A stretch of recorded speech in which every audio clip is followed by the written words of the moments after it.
Hey everyone, welcome back. Today's story is beyond insane. Imagine moving into your dream home, finally settling in, and then getting shot by your neighbor because she claims you were exposing yourself while you were just swimming in your private backyard pool. Let's dive right in.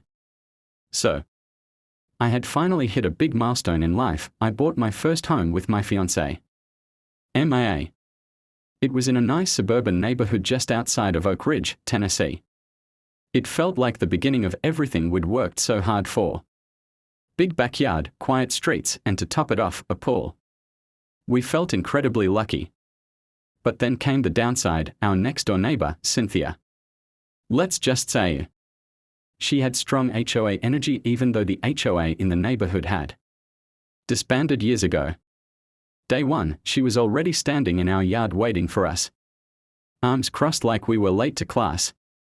She gave us a weird passive-aggressive welcome, talking about how gracious she was being by allowing us to use movers that weren't HOA approved again.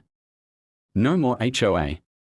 Then she rambled about acceptable noise levels and how she keeps things orderly around here. We were polite, but I already knew this woman was going to be a problem. That problem only grew in the months to come. By the time summer rolled around, I was finally ready to use the pool. MIA, though, wasn't feeling comfortable using it. Mostly because Cynthia always seemed to appear when we were in the yard, peeking over the fence from her raised patio. It was creepy. One evening after work, I decided I wasn't going to let Cynthia's weirdness control our lives. I threw on my swim trunks, nothing crazy, just snug ones like I used back when I swam competitively, and jumped in. About 30 minutes into my swim, I heard it. "You disgusting pervert!" Cynthia was screaming from over the fence. "I won't have you flashing your private parts at my children." I was floored. I swam to the edge, climbed out, and said, "Cynthia, what are you even talking about? These are swim trunks." She wasn't hearing it. "You've traumatized my daughter. She saw you in that filth. You're lucky I don't call the police." I laughed, probably not the best move, but this woman was absurd. "Your kids are inside." She screamed something else about calling the cops and stormed off. I shrugged it off, dove back in, and figured that was the end of it. Boy, was I wrong.